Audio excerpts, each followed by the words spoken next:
नमस्कार विद्यार्थी मित्रांनो, स्वागत आहे आपलं यूट्यूब चॅनल ज्याचं नाव आहे मोहित मोटिवेटेड एक्झाम चॅनल। आज आपण बघणार आहोत महा-टी-ई-टी म्हणजे महाराष्ट्र राज्य शिक्षक पात्रता परीक्षा पेपर 1 आणि पेपर 2साठी अत्यंत आवश्यक असणारा घटक म्हणजे बालमानसशास्त्र आणि अध्यापनशास्त्र या विषयाशी निगडीत असणारा आपण वस्तुनिष्ठ प्रश्न या व्हिडिओमधून घेणार आहोत।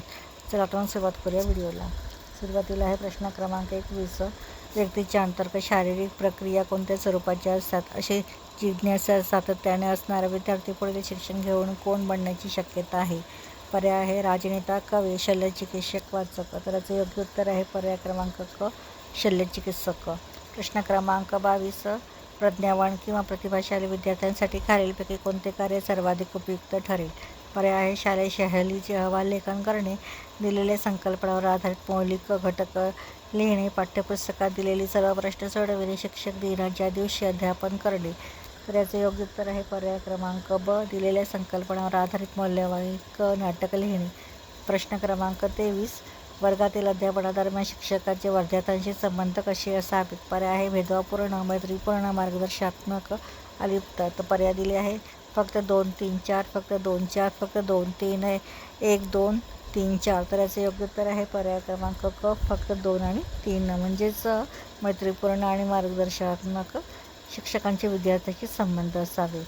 त्यानंतर प्रश्न क्रमांक 24, प्रज्ञावान विद्यार्थ्यांशी संबंधित समृद्धीकरण कार्यक्रम म्हणजे एक्सप्लेनेशन म्हणजे टिंब। पर्याय आहे बुद्धिमत्ता व प्रगतीनुसार पुढील वर्गात जाण्याची संधी द्यावी, स्वयंअध्ययन कार्य अधिक दिले जावे, शैक्षणिक कार्यक्रमात नेतृत्व देणे, सहल शालेय उपक्रमात अधिक संधी देणे। तर याचे योग्य उत्तर आहे पर्याय क्रमांक अ, बुद्धिमत्ता व प्रगतीनुसार पुढील वर्गात जाण्याची संधी द्यावी।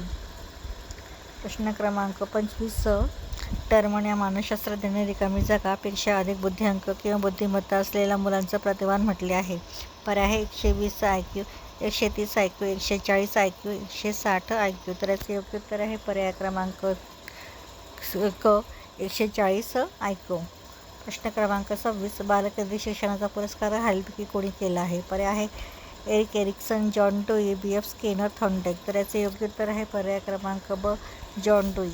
प्रश्न क्रमांक 27, शिक्षण हक्क अधिनियम 2009च्या अंमलबजावणीने विद्यार्थ्यांना रिकामी जागा। पर्याय वर्गातील मुलामुलींची संख्या समान होईल, वयानुरूप शिकण्याची संधी उपलब्ध होईल, लिंगानुसार आवश्यक भेदाभेद सह शिक्षण मिळेल, वरील सर्व। तर याचे योग्य उत्तर आहे पर्याय क्रमांक ब, वयानुसार शिक्षणाची संधी उपलब्ध होईल। प्रश्न क्रमांक 28, विद्यार्थ्याला संकल्पनांचे होणारे आकलन खालीलपैकी विकासाच्या कोणत्या सिद्धांताशी निगडीत आहे?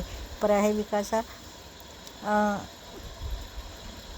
क्रमांक होतं विकासा क्षेत्राच्या संकल्पनावर प्रभाव पडतो, विद्यार्थी जिज्ञासा व प्रयत्न संकल्पना आकलनासाठी महत्त्वाचे असतात। पर्याय दिले आहे फक्त 1, फक्त 2 आणि 3, फक्त 1 आणि 3, फक्त 1, 2 आणि 3। तर याचे योग्य उत्तर आहे पर्याय क्रमांक 2, 1, 2 आणि 3।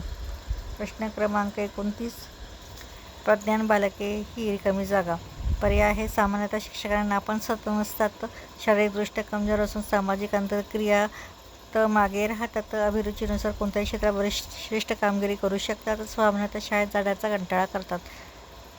पर्याय आहे योग्य, अभिरुचीनुसार कोणत्याही क्षेत्रात श्रेष्ठ कामगिरी करू शकतात।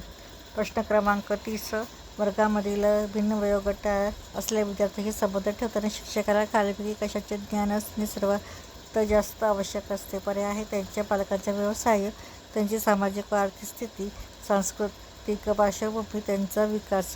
तर याचे योग्य उत्तर आहे पर्याय क्रमांक ड, त्यांच्या विकासाची अवस्था।